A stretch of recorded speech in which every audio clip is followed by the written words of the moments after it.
ने अधूरा कुछ छोड़ा था ना, उसको कंटिन्यू करते हैं।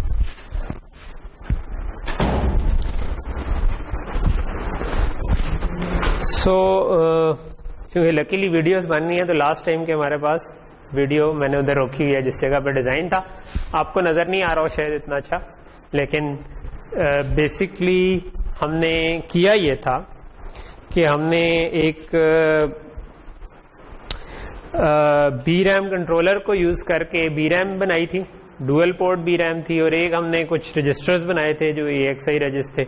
तो अब हमारे पास एक जो ब्लॉक डिजाइन है उसके अंदर AXI रजिस हैं जिसके अंदर 4 रजिस्टर थे, और इसी तरह एक BRAM है जो कि AXI BRAM कंट्रोलर से कंट्रोल हो रही है, यानी कि उसके इस साइड पे AXI BRAM कंट्रोलर है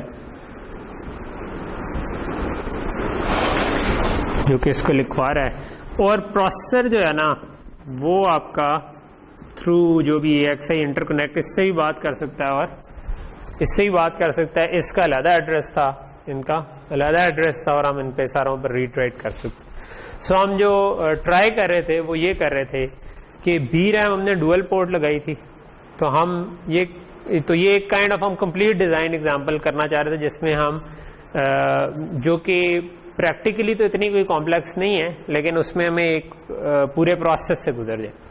तो उसके लिए हम एक और IP बनाना चाहते हैं, ठीक है, जो कि क्या काम करे, जो कि इस BRAM से डाटा को रीड करे, क्योंकि इसकी 2 पोर्ट्स हैं, एक AXI की पोर्ट A है and this is port B। तो पोर्ट B इस वक्त खाली पड़ी थी, तो हमने कहा कि पोर्ट B के जरिए हमारी IP रीड करे, और रीड करने के लिए हमने कहा था कि हम इसको एड्रेस देंगे, ठीक है। सो हमारी तरफ से जो सिग्नल है वो एड्रेस इधर से जाएगा, डाटा उधर से आएगा, ठीक है।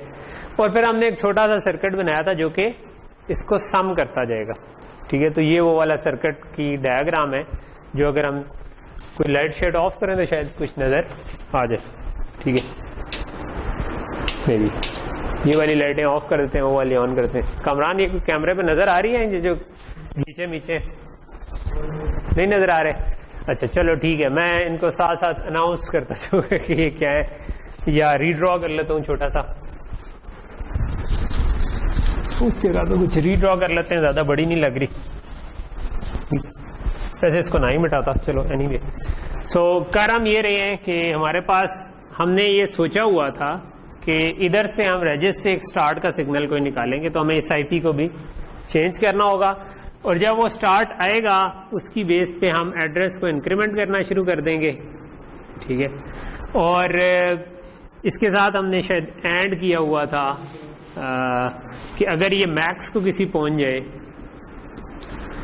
तो तब हम नॉट इक्वल टू मैक्स किया हुआ था कि जब तक मैक्स के इक्वल ना पहुंचे तब तक हम इसको इंक्रीमेंट करते रहे, और ये हमारी आउटपुट थी उस IP की जो कि एड्रेस जाएगा हमारी BRAM को, ठीक है। अच्छा, दूसरे एंड में हम ये चाहते हैं कि जो उधर से डाटा आ रहा होगा, ठीक है, BRAM से,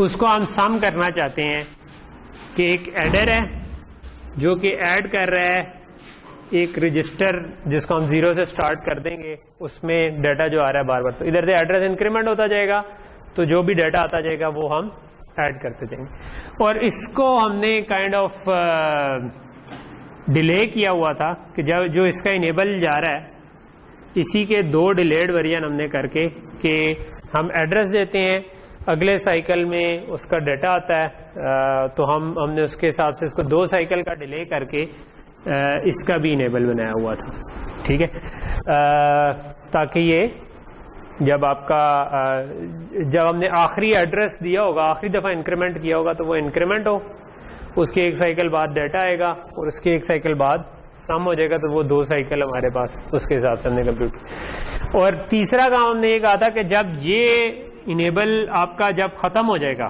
तो इसका मतलब है वी आर डन, तो इसको हमने नोट करके रजिस्टर किया था, और ये डन हम चाहते हैं कि इसी AXI रजिस्टर में चला जाए और हम वहां से किसी रजिस्टर से पढ़ सके, ठीक है। तो ये वाला जो IP है इस डब्बे के अंदर, ये हमने कहा था कि इसको हम विवाडो में कोड करते हैं और इसका एक छोटा सा प्रॉब्ली इसका हमें टेस्ट भी कर लेना चाहिए टेस्ट बेंच लिख के, और उसके बाद हम इसको एज एन आईपी पैकेज कर दें जो कि एक ऐसी आईपी है जो बी रैम को सम कर देती है। आप नए स्टूडेंट्स हैं इसमें? अभी हुई है रजिस्ट्रेशन? अभी तो बहुत सा पानी पुल के नीचे से गुजर चुका है। चलें, लेट आए हैं तो लकीली इसकी वीडियोस बनी हुई हैं, तो वीडियोस अपलोडेड हैं। हाँ जी, आप उस पे जाएंगे, रंजाइम एजुकेशन के चैनल है, उसके ऊपर डिजिटल सिस्टम डिज़ाइन 2018 मैं बताता हूँ, ठीक है। चैनल का नाम है रंजाइम एजुकेशन, ठीक है। इस पे जाएं, ये गूगल पे सर्च करें तो ये चैनल होगा, उसके अंदर डिजिटल सिस्टम डिज़ाइन 2018, ये ज़हन में रखें 2018, क्योंकि इस दफ़ा एक जो स्टार्ट पे प्लेलिस्ट होगी सिस्टम डिज़ाइन की वो पुरानी है, उसमें हमने इससे उलट तरीके से पढ़ा था, इसमें हम जो उसके एंड में पढ़ा था वो इसके स्टार्ट में, ठीक, ओके। तो ये काफ़ी कुछ होगा कवर करने वाला। इनको प्लीज़ कोई आप लोग हेल्प कर दें कि ये विवाडो इंस्टॉल अभी कर लें, ठीक है। दोनों भाइयों के पास अलग-अलग लैपटॉप है ना? ठीक है ही नहीं, कंप्यूटर है घर में, अच्छा उसमें विवाडो इंस्टॉल करने में या कुछ जो आप लोगों को मसले हैं ताकि इनको जंप स्टार्ट मिल सके।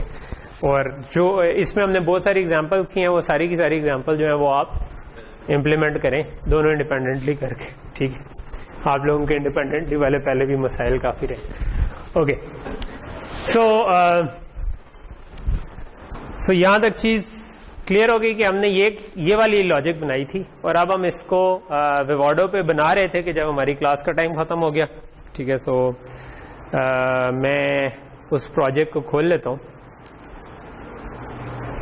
हमने बी रैम सम के नाम से बनाया था ना,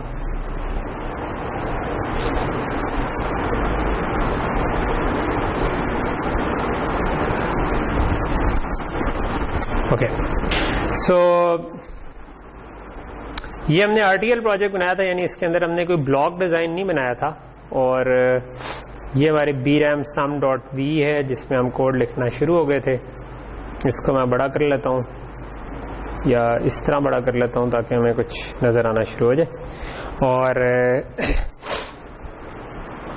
मे भी मैंने कोई छोटी मोटी इसमें चेंज की हो, बट बेसिकली हमने नीचे सम वाला एडर बना लिया हुआ था, हमने ये वाला भी बना लिया था, ये एड्रेस वाला है। सो ये सम का है एडर, ये एड्रेस वाला है, और ये दो डिले जो डालने थे ये मेरा ख्याल है मैंने गलत डाले हुए हैं, ठीक है। सो मैं चाहूँगा कि यही वाला जो इनेबल आ रहा है इसको 2 दफ़ा रजिस्टर करना था, तो उधर मैंने नाम रखा हुआ था कि जो एड्रेस है उसका इनेबल, ठीक है। तो उसका जो इनेबल था वो ऊपर कहीं पे साइन हो रहा होगा कि एड्रेस अगर नॉट इक्वल टू मैक्स है, और मुझे इसको एंड करना चाहिए स्टार्ट के साथ भी, जो कि मैंने नहीं किया हुआ। एंड स्टार्ट, तो ये मेरे पास अब ये वाला गेट कोड हो गया, ठीक है। ये पहले से कोड हो गए, ये 2 रजिस्टर हैं, इनमें मुझे गलती नजर आ रही है कि ये रीसेट पे 0 नहीं हुए, बट बेसिकली हम कह रहे हैं कि रीसेट नॉट ऑफ स्टार्ट को हमने कहा था ये हमारा क्लियर भी कर देगा चीज़ों को, ठीक है। तो हमने कहा कि ये बाय डिफॉल्ट रीसेट हो या नॉट ऑफ स्टार्ट हो तो हम इसको 0 कर दें। अदरवाइज ये जो इनेबल था उसको एक रजिस्टर में लेके जाएं, ठीक है। इनेबल को इनेबल एड्रेस _r मैंने लगाया हुआ है, इसका मतलब ये इसका रजिस्टर्ड वेरिएंट है, ठीक है। तो मैं अमूमन कोड करते हुए _r यूज कर लेता हूँ फॉर रजिस्टर वेरिएंट, अगर 2 तो R2 या r_r भी कर देते।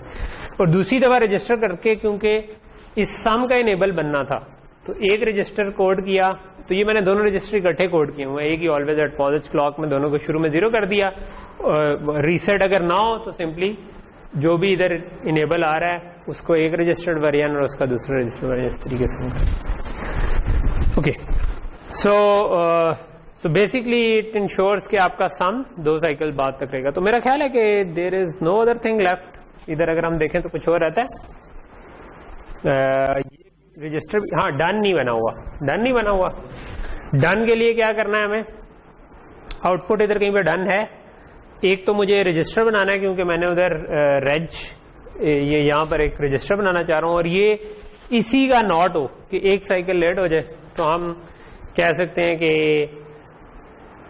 मे बी मैं सिंपलेस्ट वर्जन कर देता हूँ कि ऑलवेज एट पॉजिज क्लॉक और done is equal to enable sum का नॉट करना था, तो टिल्डा से हमारा नॉट हो जाता था। ठीक है, तो ये मैंने अपना डन का सिग्नल कोड कर दिया। ठीक है, तो ये भी कोड हो गया, ये भी कोड हो गया, बेसिकली हमारी सारी चीजें लगता है कि कोड हो गई। तो जब हम कोड कर लें तो व्हाट वी वांट इज कि हम उसको टेस्ट करें, क्योंकि बिल्कुल सिंपल सी चीज नहीं है, इसके अंदर छोटी मोटी कोई गलती होने का चांस है। तो ये हमारी हमने पहले टेस्ट बेंच वगैरह किए हुए हैं। टेस्ट बेंच बनाना हो तो हम क्या करते हैं, ऐड सोर्स में जाते हैं और इधर हम सिमुलेशन सोर्स को क्लिक कर देते हैं। ठीक है, ये पहले से क्यों हुआ, मैंने इधर कोई पहले से बनाया तो नहीं हुआ, सिमुलेशन सोर्सेज में नहीं, कुछ भी नहीं है ना। अच्छा, सो मैं कर लेता हूँ add source, add create simulation sources, और इसके अंदर ये क्रिएट फाइल लिखा हुआ है। सो मैं लिख देता हूँ tb_bram sum, ये मेरा नाम था, test tb for test bench. नाम कोई भी रख सकते हैं, नाम से कोई फर्क नहीं पड़ता। और फिनिश कर दिया। उसने कहा कोई इनपुट आउटपुट चाहिए, नहीं मुझे नहीं चाहिए। तो मेरे पास सोर्सेज में सिमुलेशन सोर्सेज के अंदर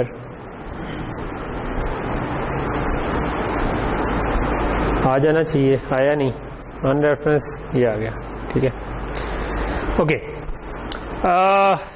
I personally like to write this kind of code in Notepad++, क्योंकि Notepad++ में मुझे ज़रा चीज़ों को आगे पीछे कॉपी पेस्ट करने में आसानी होती है। तो मैं Notepad++ खोल लेता हूँ और ये मैंने पहले कोई टेस्टिंग के लिए बनाया हुआ था, इसका एक कॉपी तो मैं जो मैंने जो भी मैं हमारा कोड होता है ना, वो आपके प्रोजेक्ट के अंदर ये सोर्सेस का फोल्डर होता है, डॉट सोर्सेस जिसके साथ है ना, प्रोजेक्ट नेम डॉट सोर्सेस, इसमें होता है जो वेरिलॉग या RTL से रिलेटेड है। जो सी वाला कोड था वो हमने देखा था .sdk वाले फोल्डर के अंदर होता है। ठीक है, तो सिमुलेशन में गए और ये मेरे पास ये वही वाली फाइल मैंने इधर खोल ली जो कि अभी हमने उधर बनाई थी।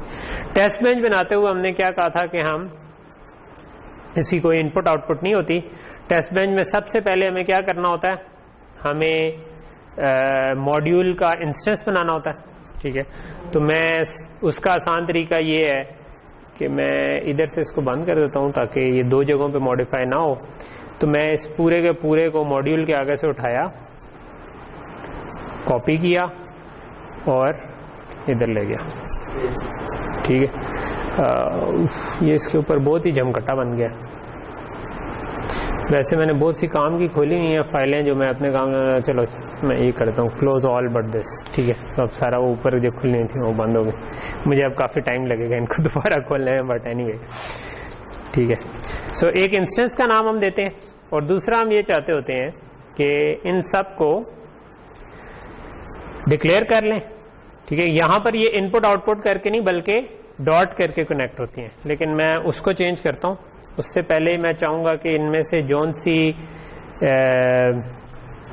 इनपुट्स हैं उनको मैं रिप्लेस कर दूँ विद रेज। इनपुट को मैं बना दूँ रेज। तो नोटपैड में आप अगर इन सिलेक्शन करें तो इस सिलेक्शन के अंदर जिधर जिधर भी इनपुट आ रहा होगा उन सब को उसने इनपुट को रेज बना दिया। बल्कि एक मिनट, मैं एक और काम भी करना चाहूँगा। मैं चाहूँगा कि पहले ये जो रेज लिखे हुए हैं इनको उड़ा दूँ, ताकि तो जो आप जो कोई इंस्टेंस बना रहे होते हैं उसके अंदर जो आपने इनपुट्स देनी होती हैं, नॉर्मली हम उनको इनिशियल के ब्लॉक से ड्राइव कर रहे होते हैं। तो मैं चाहता हूँ कि बाय डिफॉल्ट उन सबको रेज बना दूँ, क्योंकि इनिशियल के ब्लॉक के अंदर जो चीज़ें यूज़ करें they have to be declared regs.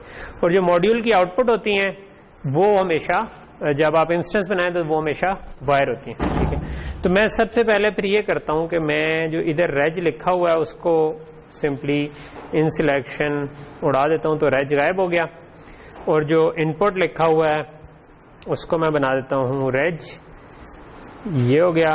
और जो आउटपुट हैं उनको मैं बना देता हूँ वायर, तो ये हो गया। दूसरा इनके आगे कॉमा आ रहा है, उसको मैं चाहूँगा कि मैं बना दूँ सेमीकोलन, तो ये हो गया। क्योंकि ये वो मॉड्यूल की लिस्ट से उठे हुए थे तो वहाँ पे कॉमे आ रहे होते हैं, लेकिन जब आप डिक्लेयर कर रहे होते हैं तो सेमीकोलन आ रहे होते हैं। आखिरी वाले के आगे कॉमा नहीं आ रहा होता, लेकिन हमें सेमीकोलन इधर डालना ज़रूरी है। तो ये सारे के सारे डिक्लेयर हो गए। मैं इनको टैब वापस ले आता हूँ क्योंकि मैं इधर पसंद करता हूँ। तो ये मेरी सारी की सारे उनकी डिक्लेरेशन हो गई, ठीक है, क्योंकि मुझे इनके साथ इनको टाई करना है। अभी टाई करने के लिए फिर मुझे इन सब को उड़ा के, जो कि अगर आप नोटपैड प्लस प्लस में ऑल्ट शिफ्ट दबाएं, शिफ्ट के साथ ऑल्ट भी दबा दें तो कॉलम मोड में चीज़ों को सिलेक्ट कर सकते हैं, ठीक है। सो मैं चाहूँगा कि मैं कॉलम मोड में ये सारी चीज़ें उड़ा दूँ ताकि मुझे, अदरवाइज वो नेक्स्ट लाइन सिलेक्ट करना शुरू कर देगा। तो ये सब कुछ हो गया। और नेक्स्ट मैं, क्योंकि जनरली हमने कहा था कि इस तरह भी कनेक्ट कर सकते हैं, लेकिन इट्स बेटर कि हम डॉट लगा के कनेक्ट करें ताकि कल को मैंने पोर्ट्स में कोई चीज़ ऐड की और मैं ऊपर नीचे पोर्ट्स हो गई तो गलत टाई हो जाएंगी उल्टी सीधी। सो नॉर्मली मैं फिर ये करता होता हूँ कि इन सब को अलाइन करके इधर कॉलम मोड में ही, मैंने कुछ और दबा दिया, सॉरी,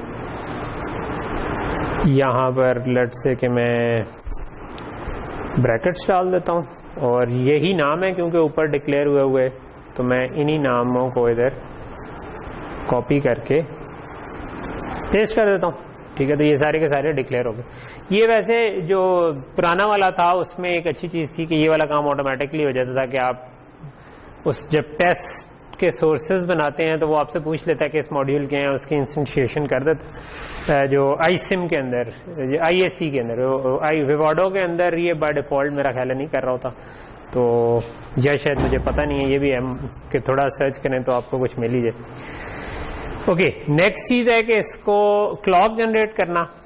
टेस्ट बेंच याद है ना कि टेस्ट बेंच में एक इंस्टेंस बनाते हैं, क्लॉक जनरेट करते हैं। तो क्लॉक जनरेट कैसे करते थे बताता जाएगा मुझे, मेरे पास टाइम कम है तो मैं लिखता जाता हूँ। इनिशियल, बिगिन एंड अंदर क्या करते थे, क्लॉक को पहले 0 कर लेते थे और उसके बाद लेट से मैंने क्लॉक को 0 कर दिया और एक फॉरएवर लूप लगा के हम कहते थे कि हर 5 टिक्स के बाद क्लॉक, कोई भी 5 के बजाय नंबर हो सकता था, लेकिन हम लेट से इस वक्त 5 कर देते हैं, ठीक है। सो यहाँ तक ये हमारा क्लॉक जनरेशन हो गई और इसके बाद हमारा असल टेस्ट बेंच शुरू होता था, ठीक है। ओके, इसके अंदर में भी हम चाहेंगे कि हम शुरू में रीसेट करें चीज़ों को, ठीक है। सो नॉर्मली जो हमारी इनपुट्स हैं हम उनको छेड़े होते हैं इस जगह पे। तो मेरी इनपुट क्या है, रीसेट और स्टार्ट है, तो मैंने इधर से कॉपी की और मैंने कहा कि यार शुरू में लेट से मैं दोनों को 0 कर देता हूँ, इसको भी और इसको भी, और उसके बाद लेट से कि कुछ क्लॉक साइकिल गुजार देते हैं, रिपीट 10, लेट से मैं कहता हूँ एट पॉजिटिव क्लॉक, ठीक है। और उसके बाद मैं चाहता हूँ कि मैं लेट से कि रीसेट को 1 कर दूं, ठीक है, ठीक है। तो #1 मैंने इसलिए डाला क्योंकि हमारी जो ट्रांजिशन है वो अमूमन क्लॉक के एज के थोड़ा सा बाद होती हैं, तो हम उसके थोड़ा सा बाद इसको करके कर लें, ठीक है। और मैं लेट से कि रीसेट को वापस 0 कर देता हूँ आफ्टर 10 साइकिल रीसेट रखने के बाद, लेट से, ठीक है। अच्छा, पॉइंट ये है कि मैंने जिस मॉड्यूल को टेस्ट करना है it also needs a block RAM, ठीक है। ये अकेला तो नहीं चल सकता, इसको तो एक बी रैम भी चाहिए, ठीक है। और वो बी रैम जो है वो हमने ब्लॉक रैम जनरेटर से बनाई हुई थी असल में, ठीक है। सो एक तरीका ये हो सकता था कि मैं इसकी आईपी उधर उस ब्लॉक डिजाइन में ऐड पहले कर लूं और फिर उस पूरे ब्लॉक डिजाइन का टेस्ट बेंच जनरेट करूं रैपर बना के और उसमें चेक करूं, बट उसमें अमूमन थोड़ा सा ज्यादा सिमुलेशन बड़ी हो जाएगी, थोड़ा सा टाइम ज्यादा लगेगा। मैं इसका शॉर्टकट कोई कर लेता हूं और इसका शॉर्टकट ये हो सकता है कि मैं जो हमारे पास इसके अंदर लैंग्वेज टेम्पलेट्स होती हैं, ठीक है। सो लैंग्वेज टेम्पलेट्स के अंदर ये आपको याद होगा, ये हम जब वेरिलॉग पढ़ी थी उस वक्त शायद डिस्कस किया था हमने, लेकिन इसके अंदर आप जाए ना तो आपको इवन इफ के वेरिलॉग का सिंटेक्स थोड़ा बहुत भूलता है तो still you can use these, क्योंकि आप इसके अंदर अगर जाएंगे तो वेरिलॉग के अंदर आप देखें इसके नीचे ना सिंथेसिस कंस्ट्रक्ट्स लिखे हुए हैं, तो इसमें ना सिंपल जो काम करने हैं, मल्टीप्लेक्सर कैसे बनता है, तो ये मल्टीप्लेक्सर का आपके सिंटेक्स लिखा हुआ है, ठीक है। तो जो एंगल ब्रैकेट्स में होता है वो आप इग्नोर, उधर अपना नाम डाल दें या वो आप उसको मॉडिफाई कर सकते हैं जनरली, और बाकी आप इसी तरह बेशक लिख दें। लेकिन मैं इसमें से जो यूज करना चाहता हूँ वो ब्लॉक रैम यूज करना चाहता हूँ। ब्लॉक रैम इधर से भी उठाई जा सकती है, यानी कि मैं अगर इसके सिंथेसिस कंस्ट्रक्ट्स में जाऊं तो रैम, ब्लॉक रैम, इधर simple dual port block RAM, single port block RAM, इसकी एग्जांपल्स पड़ी हुई हैं। लेकिन अगर मैं इधर से उठाऊंगा ना तो इधर मसला ये है कि मुझे ये इन सारे जो एंगल ब्रैकेट्स के अंदर लिखा है कि अच्छा कितनी इसकी विड्थ है, कितनी डेप्थ है, ये सब कुछ सिलेक्ट करना पड़ेगा, ठीक है। तो उसके बजाय एक और चीज ऊपर है जो कि मैं जो फौरन से यूज कर सकता हूं, वो है कि मैं इधर आगे डिवाइस प्रिमिटिव इंस्टेंसिएशन में जा सकता हूं, ठीक है। डिवाइस मैक्रो से भी जा सकते हैं, डिवाइस प्रिमिटिव से भी जा सकते हैं, ठीक है। सो अगर मैं दोनों से आप बेसिकली रैम का एक बनाया एक इंस्टेंसिएशन टेम्पलेट है जिसको आप यूज कर सकते हैं, तो मे बी मैं डिवाइस मैक्रो से चला जाता हूँ। नॉर्मली मैं वैसे डिवाइस प्रिमिटिव से करता हूँ, लेकिन इधर मुझे सिंगल पोर्ट रैम नजर आ रही है।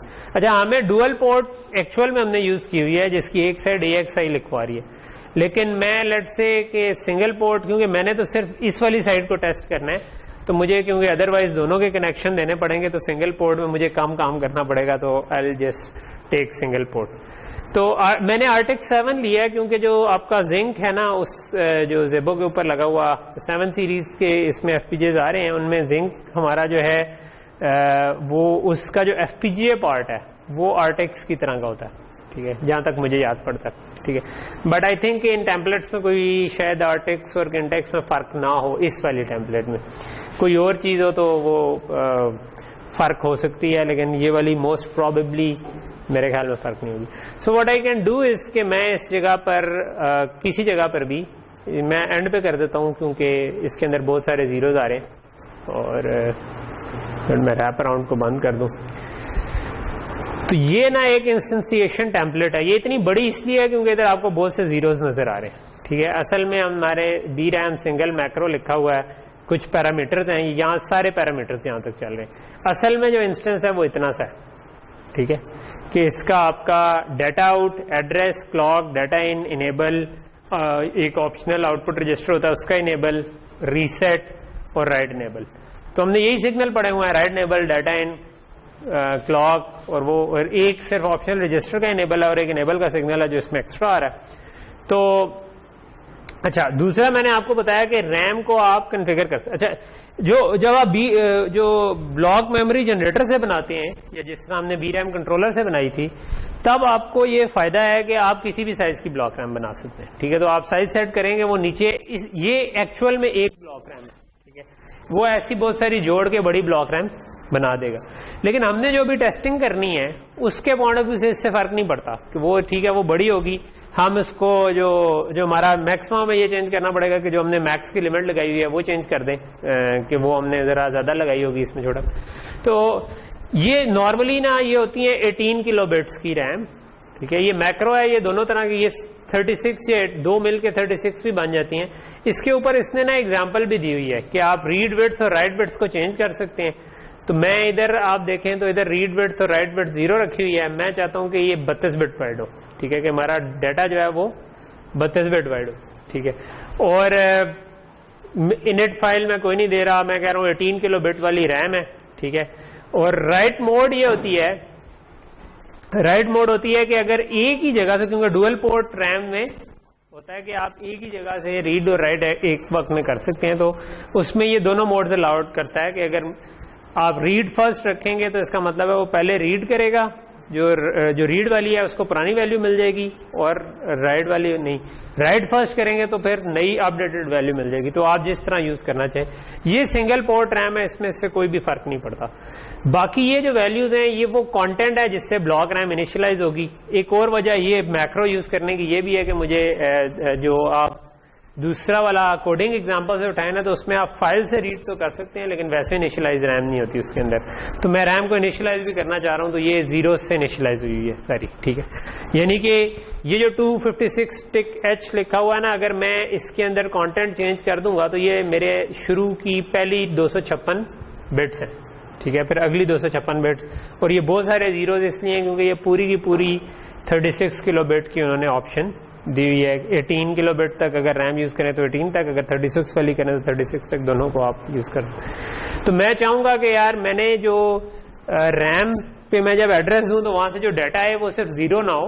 टेस्ट बेंच में मुझे नजर भी आए कि यार कोई वैल्यूज आ रही हैं और वो ऐड हो रही हैं, तो I would want to change these values. Okay, so let's just connect this stuff. Data जो है, डाटा आउट हमारे सिग्नल का क्या नाम था? चलो ये अच्छी बात है, ऑटो कंप्लीट कर रहा है। तो डाटा मैं वैसे वेरीफाई कर लेता हूँ कि डाटा ही था कि नहीं। अच्छा नहीं, ये बहुत दफा आएगा। हाँ, एक हमारा डाटा था। ओके, तो ये हमारा डाटा है जो कि यहां से निकल के हमारे जो टेस्टिंग वाला मॉड्यूल है उसको जाएगा। ये भी मैं टेस्ट बेंच में ही लिख रहा हूं क्योंकि ये टेम्पररी कोड है, क्योंकि असल में तो ब्लॉक मेमोरी जनरेटर से इसने एंड पे चलना है। जो असल हमारा सर्किट है उसके अंदर ब्लॉक रैम नहीं है।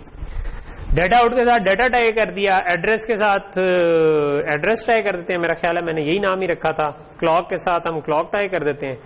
डाटा इन को मैं कर देता हूँ लेट्स से 32 टिक D0, क्योंकि मुझे मैंने रीड और राइट दोनों 32 बिट रखी हैं तो ये 32 बिट का होगा।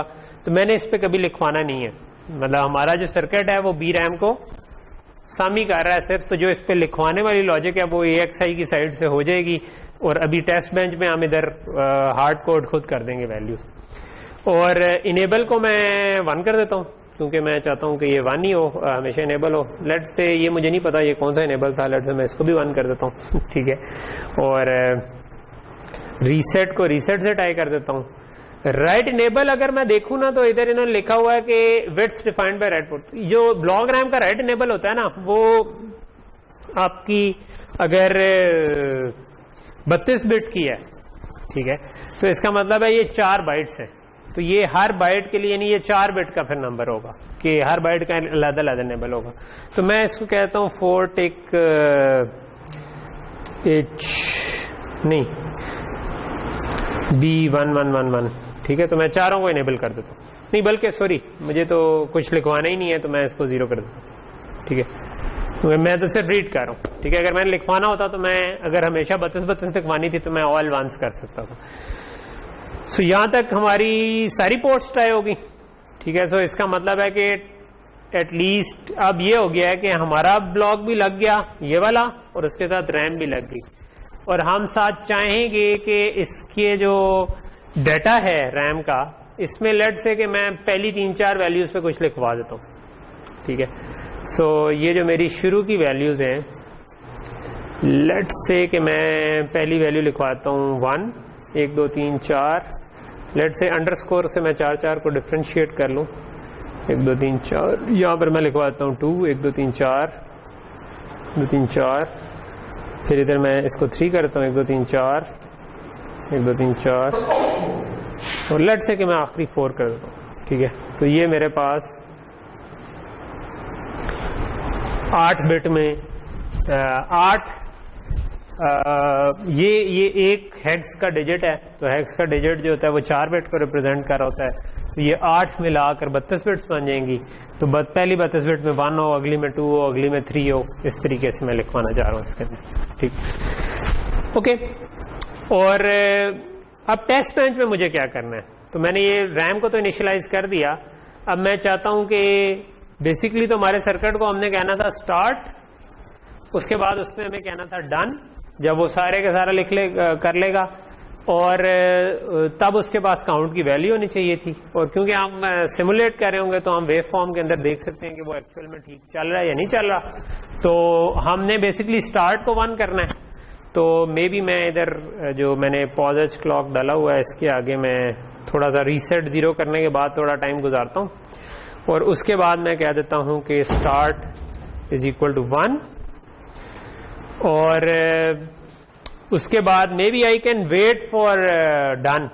ठीक है, सो वेट भी एक कॉल होती है इसके अंदर, यानी कि अगर मैं लिखूं ना वेट डन, ठीक है, तो ये क्या करेगा कि जब तक डन 1 नहीं होगा तब तक वेट करता रहेगा। ठीक है, और मेरा ख्याल है इसके अंदर हम पॉजेज या नेगेज भी डाल सकते हैं अगर करना हो। तो मैं डन का वेट करूंगा इसके बाद, और लेट से कि जब डन आ जाए उसके बाद भी मैं चाहता हूं कि 8-10 साइकिल सिमुलेशन चले और मैं लेट से स्टार्ट को 0 कर दूं और स्टार्ट को 0 करने के बाद मैं चाहता हूं लेट से कि मजीद कुछ साइकिल गुजरें और उसके बाद मैं सिमुलेशन को स्टॉप कर दूं। ठीक है, तो ये अब मैंने एक टेस्ट बेंच लिख लिया जो कि 10 साइकिल बाद रीसेट को 1 करेगा, 10 साइकिल बाद रीसेट को 0 करेगा, उसके 10 साइकिल बाद स्टार्ट को 1 कर देगा, उसके बाद हम वेट करते रहेंगे जब तक डन नहीं आता।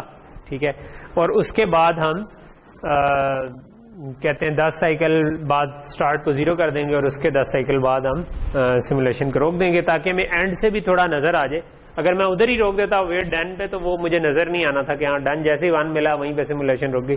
सो आई वांट टू सी के उसके बाद क्या होगा। तो लगता है कि चीजें तैयार हैं, तो मैं इन लैंग्वेज टेम्पलेट्स को करता हूं बंद और अब मैंने सिमुलेशन कर लिया है। तो फॉर सम रीजन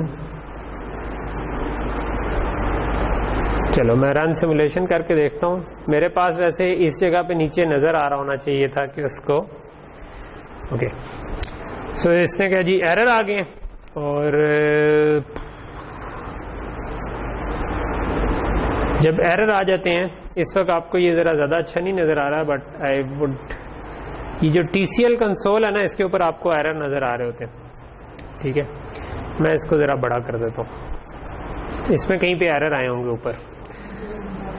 ये कह रहा है जी concurrent assignment to a non net data is not permitted, वो कह रहा है। और ये 258 लाइन जो है ना टेस्ट बेंच की उस पर कह रहा है मुझे। ठीक है, और ओके सो 250 कितनी गई थी? सो 258 पे हम अगर जाके देखें तो ये कह रहा है कि ये एक तो उसने कहा है कि कंकरेंट असाइनमेंट का मतलब है कि एक से ज्यादा जगह पे डाटा असाइन हो रहा है। ठीक है, और दूसरा ये उसने कहा है कि नॉन नेट डाटा, तो ये जो डाटा था ये हमने बेसिकली कहीं और भी असाइन किया हुआ है। हमने इसको इसकी तो इनपुट थी, रेज डिक्लेयर किया हुआ हमने। ठीक है, सो ये जो डाटा है ये बेसिकली वायर होना चाहिए। ये हमने रेज क्यों डिक्लेयर किया था? क्योंकि ये असल में हमारे मॉड्यूल की इनपुट है और हम सोच रहे थे कि हम इसको इनिशियल से ड्राइव करेंगे। तो अगर इनिशियल ब्लॉक से ड्राइव कर रहे होते फिर तो ठीक था, लेकिन ये इनिशियल ब्लॉक से ड्राइव नहीं हो रहा बल्कि हमने ब्लॉक रैम की आउटपुट से टाई कर दिया। तो अब जब मॉड्यूल का इंस्टेंस की आउटपुट से कोई चीज टाई हो रही हो तो वो हमेशा वायर होती है। तो मॉड्यूल के इंस्टेंस जो है वो VRAM के इंस्टेंस की आउटपुट से टाई किया, तो मैंने इसको wire. Okay, let's try it again. मैं कहता हूं कि आप भजन दोबारा चलें और लगता है कि शायद यही मसला था क्योंकि ये उसने फौरन से एरर नहीं दिया मुझे और ये इसने सिमुलेशन चला दिया। अगेन ये आपको इसकी निस्बत ज़रा नीट नज़र आएगी क्योंकि मैं इसको बड़ा कर देता हूँ, बल्कि इसको अगर मैं बाहर निकाल कर नहीं, इसको नहीं, इसको ठीक है, इसको मैं बड़ा कर लेता हूँ। तो ये हमारी जो सिमुलेशन है ये चल गई है और इसमें अब हम देखना चाहेंगे कि क्या वाकई चीज़ें उस तरह चली हैं। फर्स्ट ऑफ ऑल मुझे ये लग रहा है कि बहुत कम क्लॉक साइकिल्स चले हैं। अगर उसने सारा कुछ ऐड करना था तो लेट्स सी कि क्यों हुआ है, क्योंकि कहीं पे डन आया होगा तो रुका होगा। ठीक है, सो ये हमारा डन है और मैं इसको फुल व्यू कर देता हूँ। तो यहाँ पर डन आया और उसके डन के कुछ साइकिल के बाद वो रुका है, ये तो लग रहा है। ठीक है, नहीं स्टार्ट 0 तो डन के बाद होना था। चलो 2-3 मसले नजर आ रहे हैं। पहला मसला ये नजर आ रहा है कि जब स्टार्ट हुआ डन उसी वक्त 1 था, ठीक है, और डन को 0 होने में 2-3 साइकिल लग गए, लगने चाहिए थे कि नहीं?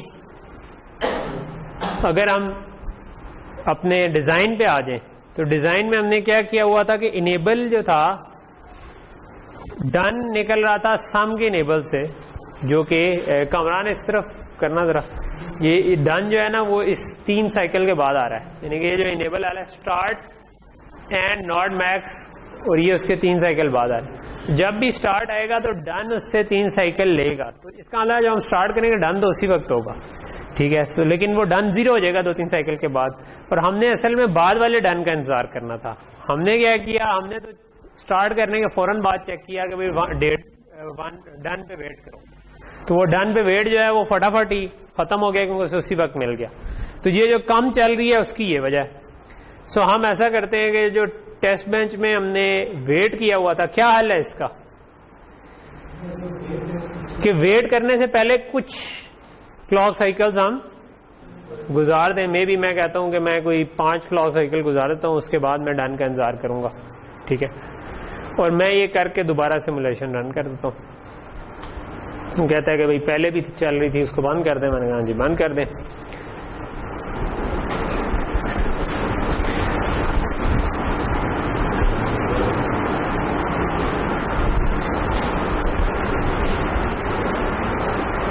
ओके, सो अब अगर हम उसको देखें कि वो क्या किया है उसने, तो मे बी बाहर निकाल के दोबारा मैक्सिमाइज कर देते हैं, और अब कुछ वैल्यूज नजर आ रही हैं हमें 44, 46। अब वो नहीं हुआ जो पहले हुआ था, लेकिन अब एक और चीज ये हुई है कि डन आया ही नहीं है ना, ठीक है, डन 0 ही है, ठीक है।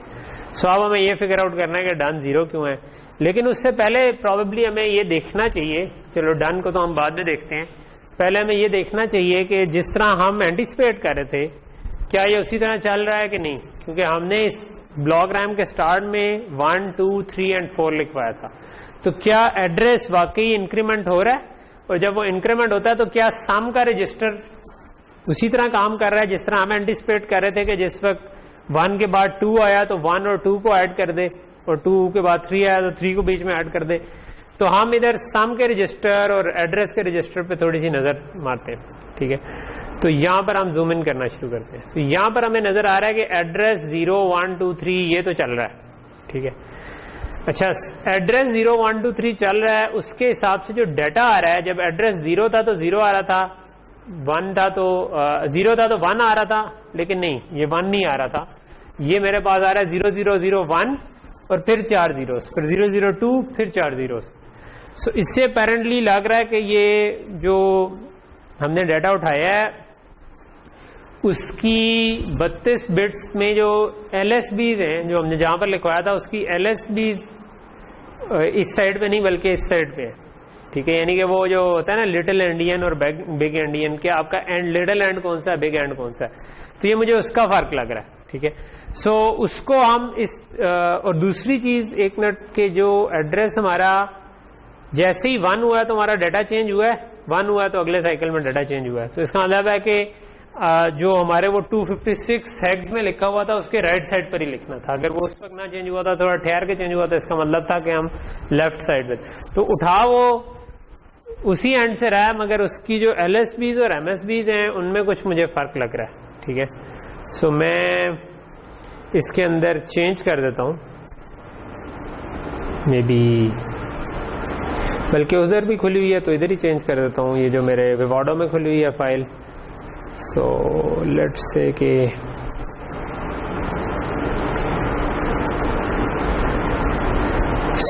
मैं चाहता ये हूं कि यहां पर 1 हो, although it's not making full sense, but apparently ये लग रहा है। चला के देख लेते हैं, 3 आ जाएगा, और लेट्स से 4 जो है वो 4 गुजारने के बाद ये 4 कर लेते हैं, ठीक है।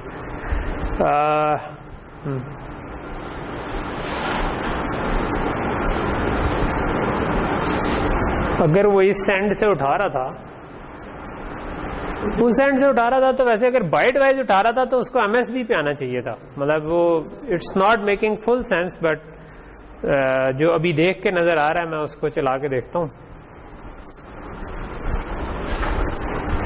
तो अगर हमारी अंडरस्टैंडिंग गलत हुई तो वो जब हम बाद में चलाएंगे तो हम इस पे एक खतरे की घंटी अपने पास सेट कर सकते हैं कि जब हम BRAM पे लिखवाएंगे उधर से तो हो सकता है हमें कुछ और चीज नजर आए, तो अगर उसमें कोई मसला आ रहा हुआ तो विल डिबग इट कि वो क्या मसला है। ठीक है, सो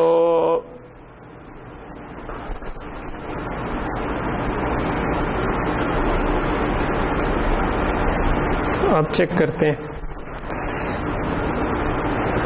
अब हमें ये नजर आ रहा है कि यहाँ कुछ अपेरेंटली तो कुछ लग रहा है। ठीक है, सो अगर तो ये इनिशियलाइजेशन का ही मसला हुआ तो ये तो ठीक हो जाएगा, बट अगर ये कोई और मसला हुआ तो हमें बाद में कोई ना कोई मसला आ जाएगा। लेकिन क्योंकि दूसरी BRAM है उसको हमने इस तरह तो इनिशियलाइज नहीं करना, उस वक्त हमें दोबारा लिटिल इंडियन और बिग इंडियन वाली चीज देखनी पड़ेगी, क्योंकि हम सॉफ्टवेयर से लिखवाएंगे उस पर और फिर एंड पे सम उसका पढ़ेंगे। ठीक है, सो यहां तक चीज क्लियर हो गई कि अब जो डाटा है वो सही आ रहा है, 0 1 2 3 4 ये जो हम चाह रहे थे वो आ रहा है, और एड्रेस जो था वो भी 0 1 2 3 4 चल रहा है। सम ठीक हो रहा है कि नहीं ये हम देखना चाहेंगे। सम इससे ऊपर वाला है, ये जो इधर नजर नहीं आ रहा है SU लिखा हुआ तो ये सम ही होना है। 0 और 1 सम हो तो 1 आएगा, 1 और में 2 ऐड करें तो 3 आना चाहिए था, यहां पर 2 आया है, और फिर 3 और 4 ऐड हो तो 3 आना, 7 यहां पर 3 आ रहा है। ठीक है, तो ये तो कुछ और ही हो रहा है। लेट मी सी कि ये पहले सम ही है कि नहीं,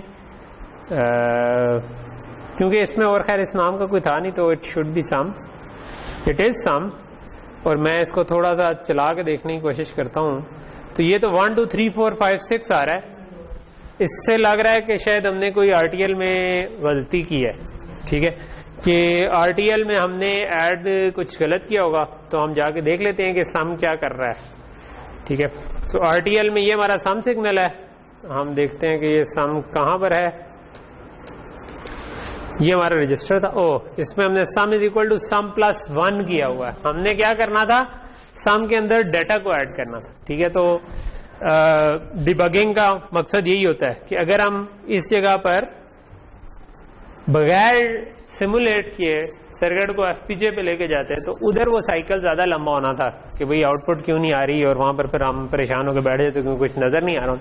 मैं थोड़ा सा आगे जाके आपको बताऊंगा कि उसके ऊपर भी कैसे डीबग कर सकते हैं। उसके ऊपर हम चिप्स को, उसको पहले कहते थे, अब ILA कोर्स कहते हैं, कि लॉजिक एनालाइजर कोर्स लगा के आप उस पर भी इस तरह की वेवफॉर्म देख सकते हैं डायरेक्टली। ठीक है, तो लेकिन उसमें क्योंकि वो सिंथेसिस के बाद देख सकते हैं, स्टिल टाइम ज्यादा लगना था उसके अंदर, और उसकी भी कुछ लिमिटेशन है। तो ये किया हमने और दोबारा चला देते हैं। ठीक है, अब देखते हैं कि अब हमारा सम और वो चीजें ठीक आती हैं कि नहीं।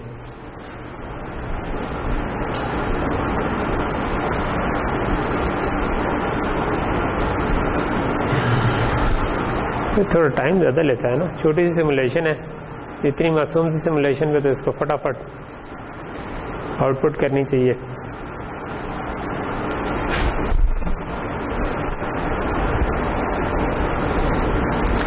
ओके, सो अब हमने देखना ये है कि सम कैसे बिहेव कर रहा है। इधर हम देखें तो सम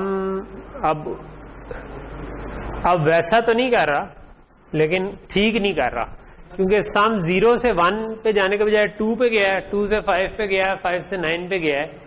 सो अपेरेंटली जब यहां पर 0 से जब ये 1 था तो इस सम के अंदर 1 आना चाहिए था पहले, वो नहीं आया, 2 आया है, लेकिन 2 और 3 5 होते हैं, तो इसका मतलब 2 और 3 तो लगता है ऐड किए हैं उसने, और 3 और 4 को भी उसने ऐड किया है।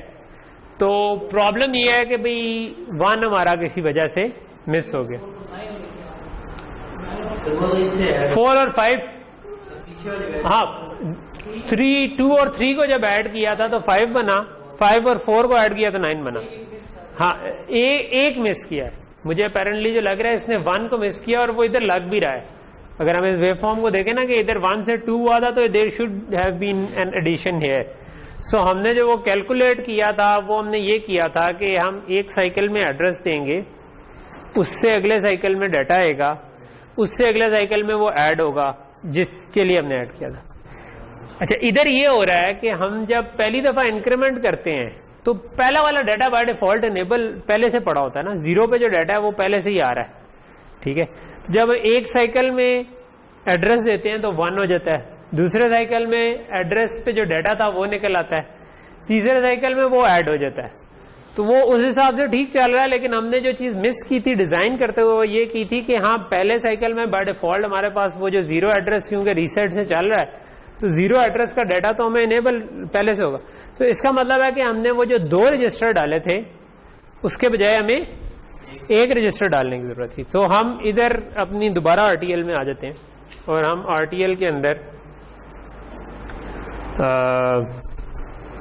सॉरी ये वाला नहीं, ये वाली, और इसके अंदर हमने ये 2 रजिस्टर बनाए हुए थे। तो हम ये चाहते हैं कि ये जो सम है ये दूसरे रजिस्टर पे ना करे बल्कि पहले रजिस्टर पे ही करे, ठीक है। तो नॉर्मली अमूमन में जब चेंजेस जो इंटरमीडिएट चेंजेस होती हैं जिन पे हमें अभी शक हो, जब तक वो वेरीफाई ना हो, उसके लिए हम पिछली वाली चीज को कमेंट कर देते हैं, ठीक है। और अगर कोई आपका डिजाइन पहले से स्टेबल हो फिर अमूमन हम कोशिश करते हैं कि साथ साथ कमेंट भी करते जाएं कि क्या किया, पिछले को कमेंट किया। नॉर्मली सेफ तरीका ये होता है कि अगर जरा बड़ा चंक है तो उस पूरे बड़े को ब्लॉक कमेंट किया, नीचे आके आपने चेंज कर दी। तो खैर ये तो छोटा सा है, तो लेकिन मैं इसको भी कमेंट कर देता हूँ और मैं दोबारा सिमुलेशन चला देता हूँ। ये समझ तो आ गई आपको चेंज क्या किया है कि वो एड्रेस अंडरस्कोर आर को जो हम उसके अंदर लिखवा रहे थे उसके बजाय मैंने उससे एक पीछे जो कि आर के बगैर वाला था इनेबल अंडरस्कोर एक उस पर कर।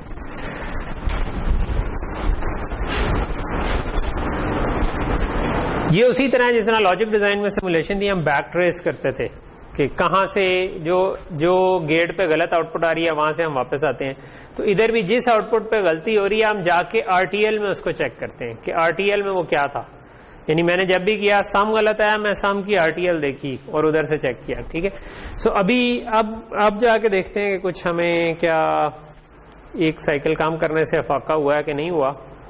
तो हम इधर इसको जूम करते हैं, अब कुछ कर रहा है, क्योंकि अब आप देखें कि जब 1 से 2 पे गए हैं तो 1 और 0 ऐड होकर 1 आ चुका था, जब 2 से 3 पे गए हैं तो 1 और 2 ऐड होकर 3 आ चुका था। 3 में अब हमने मजीद 3 ऐड किया तो 6 आ गया, 6 में 4 ऐड किया तो 10 आ गया, A is 10, ठीक है। उसके बाद 0 आता रहा तो ये A ही रहना चाहिए, जो कि ये आगे A ही रहा। तो ये अब हमें लगता है कि हमारा कुछ ना कुछ चीजें चलना शुरू हो गई हैं, सिवाय इसके कि डन अभी भी नहीं आया, ठीक है। तो डन नहीं आया तो हमें क्या देखना चाहिए, डन की आरटीएल, कि आरटीएल क्या कहती है। तो डन की आरटीएल पे हम चले जाते हैं।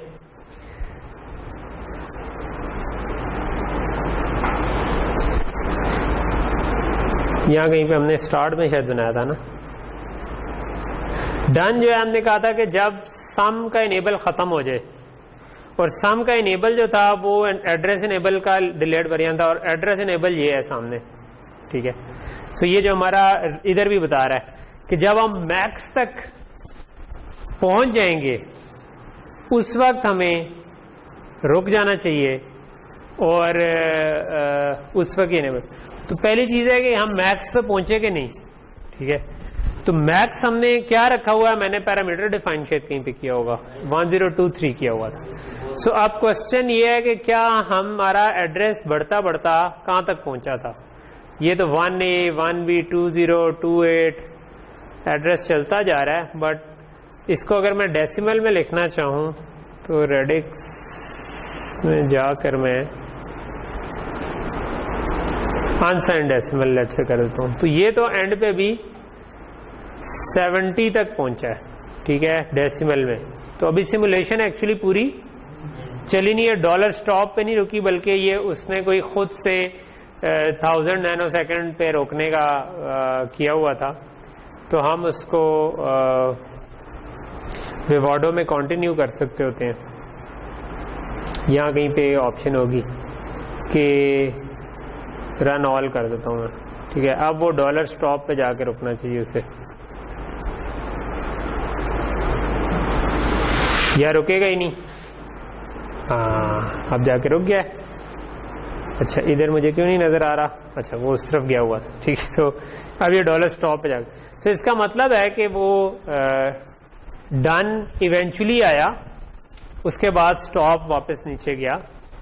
लेकिन इसमें मुझे नजर आ रहा है कि दरमियान में सम की वैल्यूज कुछ चेंज भी हुई हैं। ठीक है, वो मेक सेंस करता है। उसकी वजह यह है कि जो हमने सिंगल ब्लॉक रैम लगाई थी, और सिंगल ब्लॉक रैम जो होती है ना, वो अगर मैं 32 बिट बाइट करूंगा तो वो 512 डीप होगी। ठीक है, जबकि मैंने इसको 1024 पे चलाया हुआ है, तो ये तकरीबन हाफ पे आकर ही करी है। इसका मतलब है ये वो काम हुआ है कि जब आपका एड्रेस 511 के बाद 512 हुआ तो एड्रेस दोबारा 0 हो गया ना। रैम के लिए वो एड्रेस दोबारा 0 हो गया, क्योंकि रैम का एड्रेस जो था वो 9 बिट का बनना था। हमने जो रैम डिक्लेयर की हुई है ना इधर,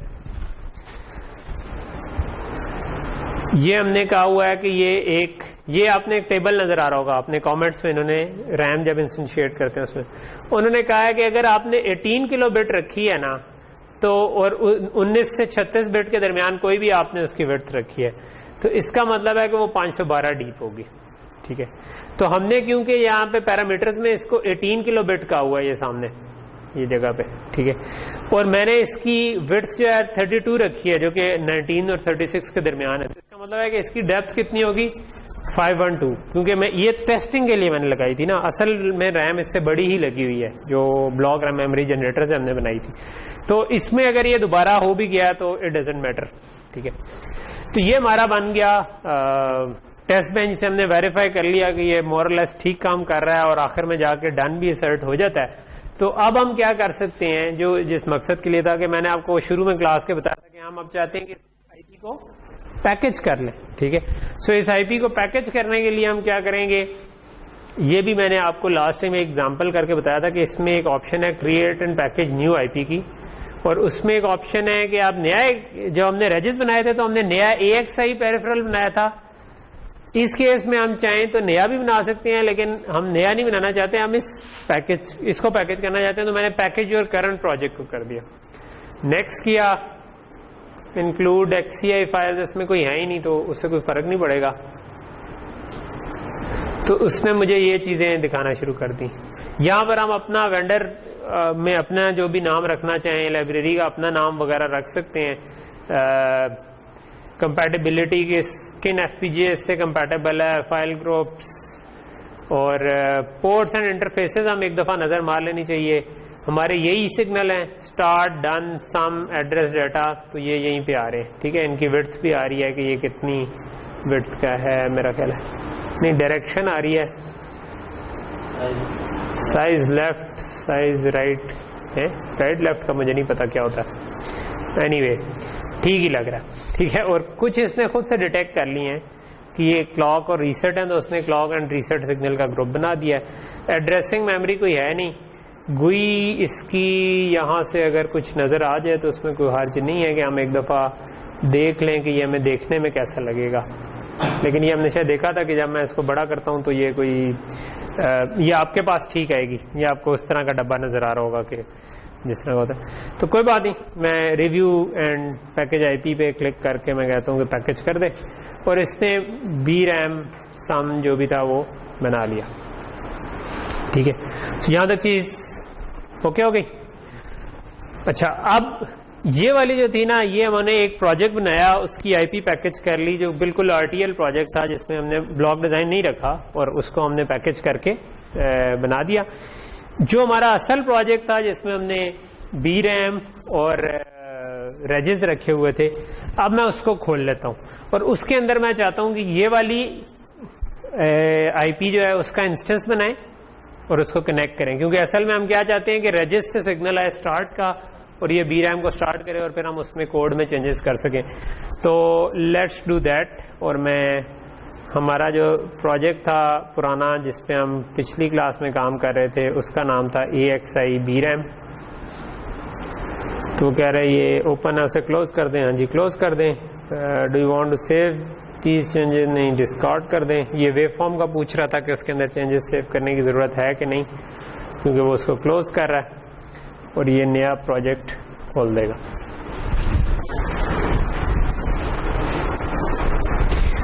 अच्छा, इस वाली आईपी पे मेरे एक्सपेक्टेशन से थोड़ा ज़्यादा टाइम लग गया, लेकिन चलो एक पूरी आपकी डिज़ाइन एग्जांपल सी चल जाएगी। I would try to give you an assignment before the weekend, ताकि आप वीकेंड पे काम कर सकें और कोई इंटरेस्टिंग हो। पिछली मैं पहली असाइनमेंट में आपको बताया था कि मुझे .text फाइल है ना मेल किया करें, ठीक है। वेरिलॉग फाइल है तो जो वेरिलॉग फाइल है वो .v फाइल भेज दें। तो कुछ लोगों ने टेक्स्ट फाइलें मेल की हुई थी विच शोज के उन्होंने कुछ नहीं किया। वो आप लोगों ने डेमो दिया था आपका जो पिछला था, जो ट्रैफिक वो लाइट टाइप का जो था, हाँ लैब में जाके कर लेना।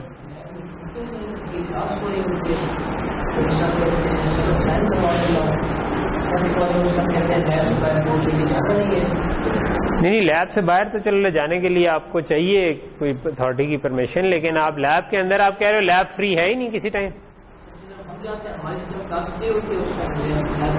उस वक्त लैब फ्री नहीं होती और शाम को रफ़ी जल्दी चला जाता है। अच्छा चलो मैं रफ़ी से ये डिस्कस करता हूँ कि क्या सीन है, ठीक है। तो हम इसका कोई सोल्यूशन निकालते हैं। वो जो आपने जो भी जमा कराई थी उसको डेमो पे लेकर जाएं इस वीक के एंड तक, क्योंकि मैं वीकेंड तक असाइनमेंट दे दूंगा। ये आपके पास इसमें किसी में स्ट्रगल कर रहे हैं, come to me, come to Rafi, कि भाई डिज़ाइन नहीं करनी हो रहा, लेकिन इसको कंप्लीट करना है, ठीक है। उसकी डेट गुजर गई है, ठीक है। डेट के बाद अब मैंने आपको जो मसले हैं विल डिस्कस इट, जो आपको मसले आ रहे हैं डिज़ाइन में डिस्कस करें, एंड इट्स स्टिल सबमिटेबल, ठीक है। By the end of week ये सबमिटेबल है। आई वांट कि आप हैंड्स ऑन कुछ करें भाई, ये सिर्फ कहानियां पढ़ने से कुछ नहीं होगा, ठीक है। जब करेंगे तो फिर वो चीज़ चलेगी। छोटी सी असाइनमेंट है, कोई वो बहुत बड़ी नहीं है। उसमें अगर आपको डिज़ाइन में मसले हो रहे हैं डिस्कस कर लेंगे, कोई एक्स्ट्रा थोड़ा घंटे का सेशन रख लेंगे कुछ जिसमें हम वो करें, ठीक। ओके, तो ये वो वाला प्रोजेक्ट खुल गया है। इसका ब्लॉक डिजाइन ओपन मैं कर लेता हूँ।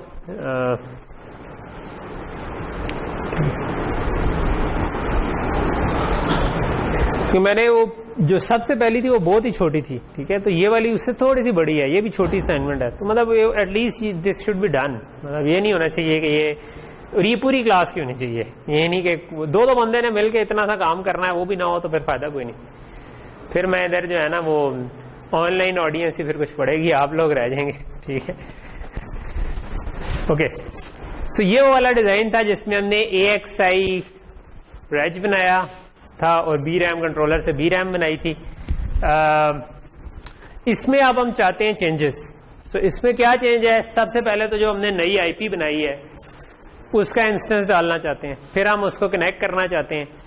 कनेक्ट करने के लिए इस IP में भी मॉडिफिकेशन की जरूरत है, क्योंकि इससे तो कोई स्टार्ट का सिग्नल नहीं निकल रहा, इसको कोई डन का सिग्नल इनपुट नहीं जा रहा, तो हमें इसके अंदर भी कोई चेंज करने की जरूरत है।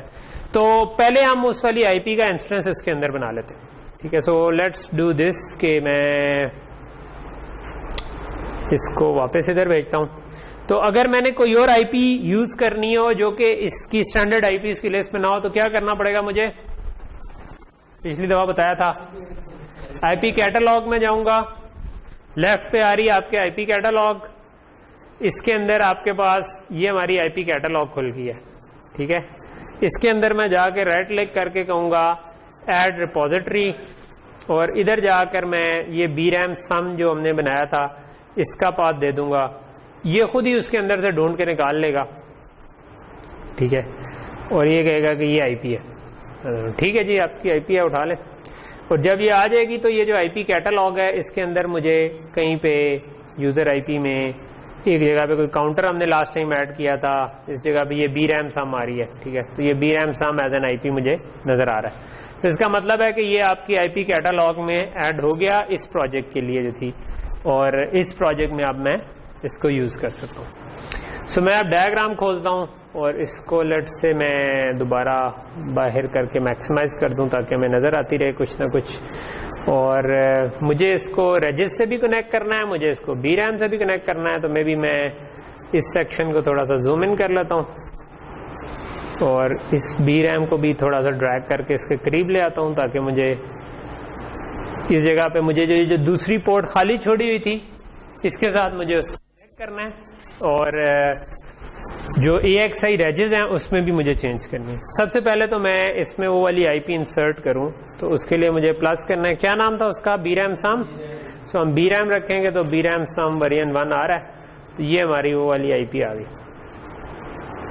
ठीक है, ये रीसेट हमारा वैसे लो सेटेड तो नहीं था, ये जो बबल्स आ रहा होता है इसका नॉर्मली मतलब होता है कि रीसेट आपका ये है। सो क्लॉक तो मैं वही क्लॉक पूरे सिस्टम का जो चल रहा है उसके साथ मैं इसको टाई कर देता हूँ।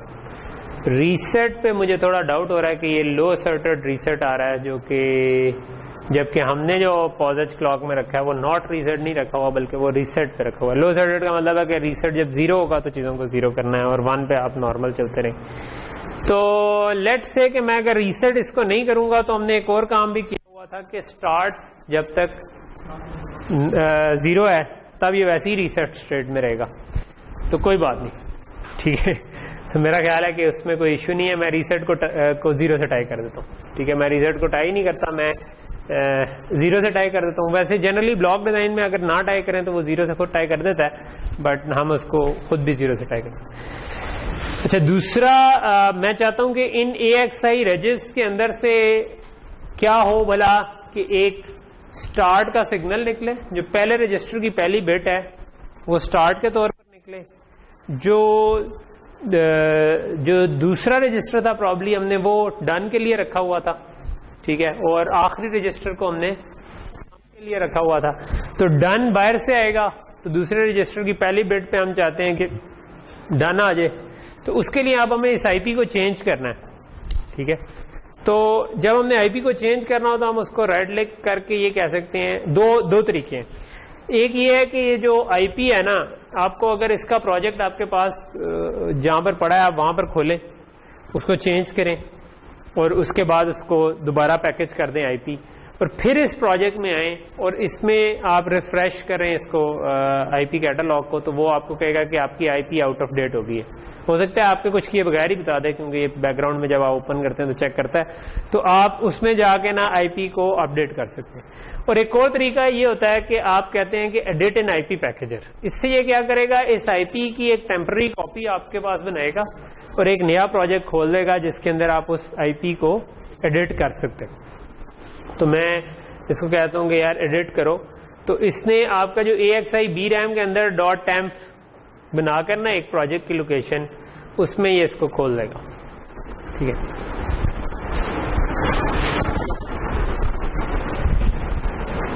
ओके, सो ये अब एक नया वेवॉडो खुला है। ठीक है, यानी पिछला वेवॉडो और ये उसकी डायग्राम थी और ये नया वेवॉडो खोल दिया जिसके अंदर ये IP जो हमारी थी वो खुली। अच्छा, इस IP के अंदर अगर मैं जाऊं और मैं लेट्स से कि ये मेरी वो रेजिस वाली फाइल थी और इसको मैं ज़रा बड़ा करके, बल्कि इसको बाहर निकाल के बड़ा करके देख लूँ ताकि मुझे ज़रा खुल के नज़र आ जाए। सो इसके अंदर हमने काउंटर इसके अंदर तो नहीं डाला था ना। अच्छा, इसके अंदर एक और इंस्टेंस है AXI रेजिस का। मैं एक्चुअली वो वाली फाइल खोलना चाहता हूँ, मैं ये वाली फाइल नहीं खोलना चाहता। मैं चाहता हूँ कि जो वेरिलॉग में एक ये टॉप लेवल थी जिसके अंदर इंस्टेंस आई थिंक ऐसी है। नहीं, ये तो पूरी असल वाली है। तो मैंने पहले कौन सी खोली थी? रैपर खोल दिया था, यही खोली थी। नहीं यार, ये नहीं थी ना वो, उसमें तो सिर्फ इंस्टेंस था। वो मेरा ख्याल है मैंने रैपर खोल दिया था या कुछ ऐसे, या दूसरी वाली जो थी वो इसका रैपर थी। तो इस तरह से तो ये अब हमारे AXI का जो भी उन्होंने प्रोटोकॉल इम्प्लीमेंट किया हुआ है, और इसमें आई थिंक कि हमने काउंटर डाला हुआ है कुछ, है ना, ये हमने काउंटर डाला हुआ है। ठीक है, तो हम अब काउंटर नहीं चाहते। ठीक है, हमने पहले तो ये किया था ना कि हम एक क्रूड सा टाइमर बनाया था और ये वही वाली IP है, तो हम काउंटर नहीं चाहते। हम इसको कहते हैं कि नहीं भाई, हमें काउंटर नहीं चाहिए। ठीक है, और तो यहाँ पर अब हमें एरर आ रहा है। मैं एक चीज़ इसमें ये देखना चाहूँगा कि इसकी टॉप लेवल फाइल क्या है, क्योंकि सॉरी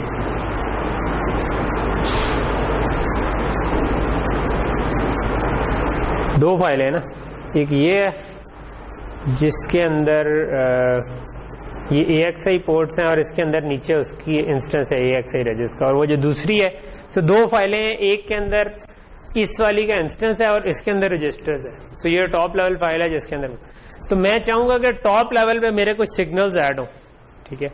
तो आप अगर इसमें जाए ना तो user to add ports here लिखा हुआ है, ठीक है, टॉप पर, ठीक है। तो मैं ये चाहता हूं कि इसकी आउटपुट हो एक जिसका नाम हो स्टार्ट, ठीक है। तो एक मैं ये चाहता हूं कि ये जो IP है इससे स्टार्ट निकले रजिस्टर से। एक मैं चाहता हूं कि इसको इनपुट आए डन, ठीक है।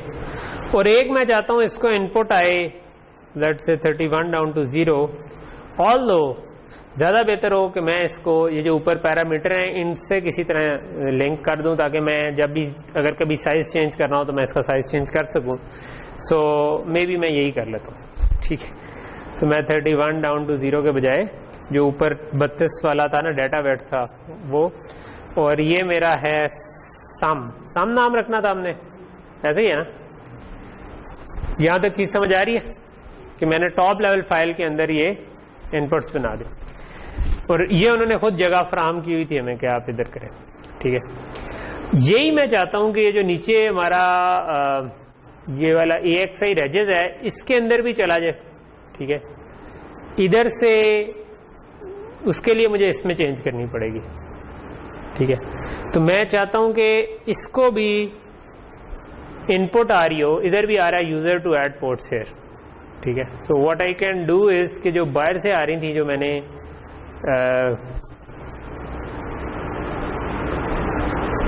ये 3 चीजें कॉपी की थी, ये तीनों की तीनों चीजें मैं उठाकर इधर ले जाऊं, ठीक है। सो एरर किस चीज पे आ रहा है जी? अच्छा, ये जो मैंने ऊपर से पैरामीटर डिफाइन किया था यहां पर उसका नाम कुछ और है, तो मैं इस वाले के हिसाब से बना, ठीक है। Although you can pass parameters as well. ये जो ऊपर जो पहला वाला ब्रैकेट शुरू बंद हो रही होती है ना, मैंने आपको शायद पैरामीटर्स का सिंटेक्स नहीं बताया था, लेकिन ये जो हैश करके जो ब्रैकेट खुल बंद रही होती है ना, इसके अंदर आप पैरामीटर्स डिफाइन कर सकते हैं। सो आप ऐसा कर सकते हैं कि आपने लेट से FIFO बनाया है और वो 32 बिट का था, तो आप उसकी जो विड्थ है वो इधर डिफाइन कर लें, डेप्थ इधर डिफाइन कर लें। जब इसका इंस्टेंस बना रहे होंगे तो इधर कोई और वैल्यू देंगे तो वो उतने चौड़ा उतना डीप FIFO बन जाएगा, ठीक है। लेकिन आपको फिर कोड ऐसा लिखना पड़ेगा, ये नहीं कि आपने 32 इधर पास किया कि 32 डीप है और असल में नीचे 4 ही लगे हों, फिर आपको कोड वैसा लिखना पड़ेगा कि वो 32 के लिए भी चले। तो ये कोड इसी तरह से लिखा हुआ है, तो इसमें कोई इशू नहीं है। सो यहां तक चीज क्लियर हो गई। ये मैंने इनपुट्स बना दी, ठीक है। और मैं चाहता हूं कि मैं इनको टाई भी करूं, तो लाजमी सी बात है कि जब मैं इसको टाई करना चाहता हूं, क्योंकि एक टॉप लेवल मॉड्यूल के अंदर ये वाला मॉड्यूल इंस्टेंशिएट हो रहा है ना। एक मिनट, मैंने गलत जगह तो नहीं चेंज कर दिया? ये टॉप लेवल था कि वो टॉप लेवल था? लेट मी सी। अच्छा वो था, ठीक। ये था टॉप लेवल, देखने में क्यों नहीं लग रहा? अच्छा है, okay. So what I want to do here is कि मैं ये जो नए पोर्ट्स डाली हैं इनको डॉट लगा के कनेक्ट कर दूं, क्योंकि इसके अंदर जो ये मॉड्यूल चल रहा है इधर मैं चाहूंगा कि ये सारे कनेक्ट हो जाए, ठीक है। सो मैं इधर डॉट लगा दूं, although I like to do it in Notepad++, but कर लेते हैं, फिलहाल गुजारा कर लेते हैं, ठीक है।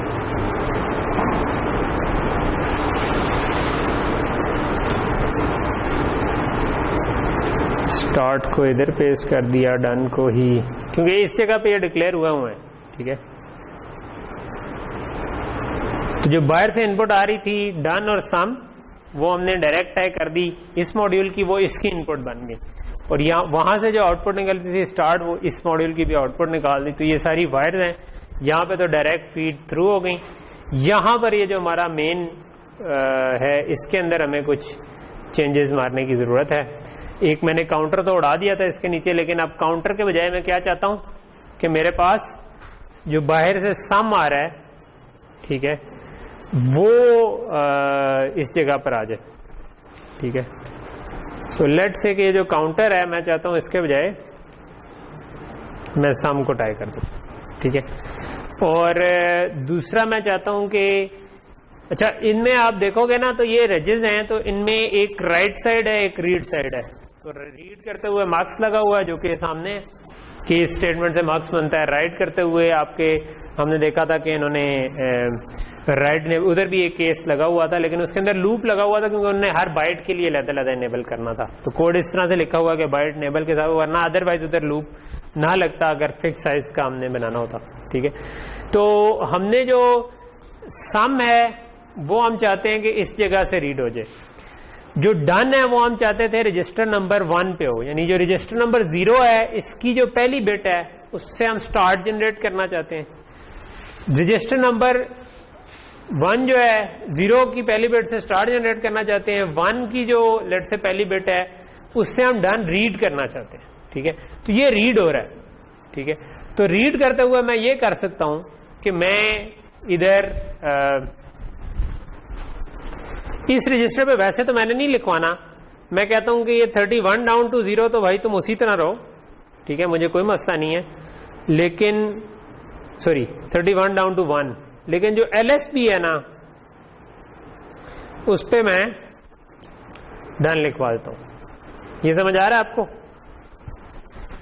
ये इसका मतलब है कि ये जो रजिस्टर था ये इस पे रीड राइट पहले मैं कर सकता था। अब मैं राइट तो करता रहूंगा तो लिखा जाएगा, लेकिन जब मैंने इसको रीड करना है तो मुझे बाकी की 31 बिट्स ठीक रीड होती रहे, लेकिन जो LSB है वो इसकी रीड नहीं होगी, बल्कि उसके बजाय डन जो बाहर से आ रहा है वो इधर चला जाएगा, ठीक है। तो मैं चाहता तो सिर्फ डन से बाकी MSB 0 भी कर सकता था, लेकिन मैं चाहता हूं कल को मैं अगर इन बाकी की बिट्स को यूज करना चाहूं फॉर सम अदर पर्पस तो मेरे पास वो ऑप्शन महफूज रहे, ठीक है। तो इसलिए मैंने उसको LSB इसके साथ टैग कर दिया, ठीक है। अच्छा, सम भी हो गया, ये भी हो गया, अब रह गया स्टार्ट, ठीक है। तो ये वाला रजिस्टर जो है ये ऑलरेडी इसके अंदर हमने देखा है कि ये तो रीड पोर्ट है ना, लेकिन अगर मैं इसको देखूं तो ये राइट हो रहा है इस जगह पर, ठीक है, कि रीसेट पे 0 हो रहा है, अदरवाइज इस पे लिखवाया जा रहा है, ठीक है। तो इसी रजिस्टर की जो LSB है सबसे लीस्ट सिग्निफिकेंट बिट, ठीक है। बस इधर तवज्जो देना यार, आए भी लेट हैं, तवज्जो भी नहीं है। फेसबुक पे आप जो है वो क्या कहते हैं तमाम फिरकों के दरमियान जो है वो मसाइल के ऊपर इतनी सिर हासिल बहस करते हैं, तो जरा सा कोई काम दा काम भी हो जाए तो कोई हर्ज नहीं, ठीक है। वो क्या कौन सा था वो जो जिंदा हो जाते हैं वो उसके ऊपर तो आपने पता नहीं कोई MS आपका हो जाना चाहिए, तो लेकिन पॉइंट ये है कि उसका कोई फायदा नहीं है। इधर आप हाँ नहीं जरूर करें, मतलब मैंने भी कॉलेज लाइफ में जो है ना बड़ा मटेरियल कंगाला हुआ है। हाँ नहीं, मैं तो खैर अपनी गाइडेंस के लिए किया था कि मैंने बहुत कुछ जो था जो opposite faiths as well as opposite sects उनके मटेरियल उन्हीं के सोर्सेज से पढ़ा था काफ़ी कुछ उस जमाने, थोड़ा नॉट बहुत ज़्यादा नहीं, क्योंकि पढ़ाई बस फर्स्ट प्रायोरिटी। बट एंड पे मैंने देखा है कि जो आपके जो इख्तलाफी मसाइल होते हैं ना उनके अंदर वो होती 15-20 हदीस या 15-20 आयात होती हैं जिनको you can think of it, और वो एक प्रॉब्लम पे, और वो अगर आप उस पर थोड़ा बहुत पढ़ें तो आपको मिल जाएंगी। और कई जगहों पे तो आप दोनों राय ले सकते होते हैं, कई जगहों पर आप अपनी राय बना सकते हैं, तो वो उस तरह करें। उसमें मुझे मसला नहीं है ए आ रहा हो फिर आई डोंट केयर कि आप पीछे और वो क्या क्या कर रहे हैं, ठीक है। बट अगर ए ना आ रहा हो और मैं देखूं कि यार बंदा हर वक्त कहते हैं उधर लगा हुआ है, तो then probably you need to prioritise stuff, क्योंकि ये चीज़ें ज़्यादा अहम है। ओके, सो कमिंग बैक, मैं किस जगह पर था? मैं स्टार्ट को टाई करना रह गया था, यानी कि हमने डन को कर दिया, हमने सम को कर दिया। अब मैं चाहता हूं कि स्टार्ट जो है ना हमारा जो कौन सा स्लेव रेज था, इधर मैंने भी जो चेक किया था ये स्लेव रेज SLV रेज 0, मैं इसको कॉपी कर लेता हूं और let me do the simplest thing कि मैं एंड पे इसने कहीं पे वैसे लिखा भी होगा कि ऐड यूजर लॉजिक हेयर, ठीक है, ऑल्दो हमने दरमियान में भी पंगे लिए हैं, बट मैं कहता हूं कि assign start is equal to इसकी 0 नंबर बिट। सिंपल, कि जो इसकी 0 नंबर बिट है उससे हमारा स्टार्ट निकला है। तो ये चीज हो गई। तो अब इसका मतलब है कि हमारे पास ये वाली आईपी जो है this is also ready probably, ठीक है। और मैंने इसको पैकेज आईपी के लिए खोला था, तो यहाँ पे कहीं पे मेरे पास पैकेज आईपी वाला वो नहीं आ रहा।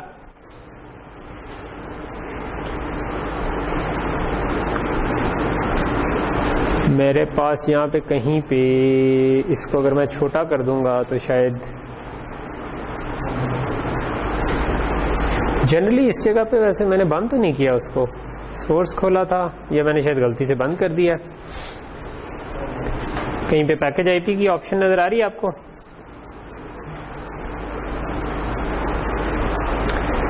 यार यहाँ पर वो आती थी। चलो मैं इसको दोबारा पैकेज इधर से ही कर लेता हूँ।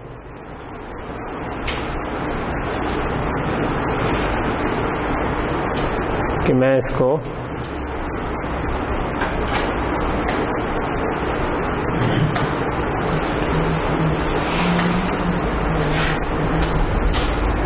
हाँ, ये वाले जो पैकेज आईपी वाली विंडो थी ये आ गई है, और मैं इसको कहता हूं कि मैं इसको ओवरराइड करना चाहता हूं। तो उसने कर दिया हुआ है क्या? Let me sync package IP. Okay okay, so अब मैं इस प्रोजेक्ट को क्लोज कर देता हूं क्योंकि ये हमारा, और इधर मेरे पास, इधर आपको ये ऊपर अब एक नजर आ रहा होगा कि IP catalogue is out of date, कि वो अब आईपी कैटलॉग में आप जब कोई चेंज हो तो वो कहता है कि वो आईपी कैटलॉग चेंज होगी। आप रिफ्रेश आईपी कैटलॉग करेंगे तो वो रिफ्रेश कर देगा, ठीक है। सो अब मैं अगर इसको रिफ्रेश करूं तो ये नीचे एक विंडो आती है, ठीक है, जो भी हमें नजर नहीं आ रही, बट बेसिकली वो इस वाली आईपी को कह रहा है, ठीक है। तो ये हमने चेंज किया है। इसको मैं सिलेक्ट अगर करूं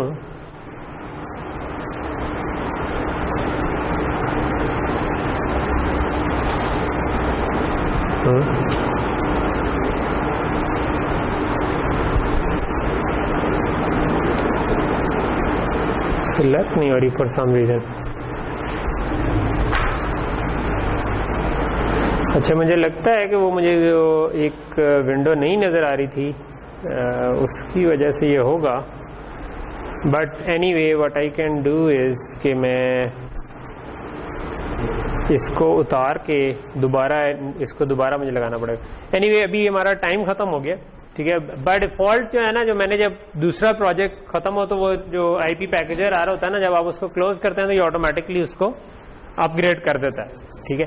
लेकिन अभी वो नहीं आ रही। I look into it, most probably इस वजह से कि वो ऑप्शन नहीं आ रही थी, मैंने दोबारा पैकेज किया है तो इसका पाथ कहीं और है, तो इसको वो आईपी नहीं मिली, तो मैं उसको दोबारा वो वाला पाथ दे दूंगा और इसको नेक्स्ट क्लास में फिर हम एड्रेस करते हैं, ठीक है।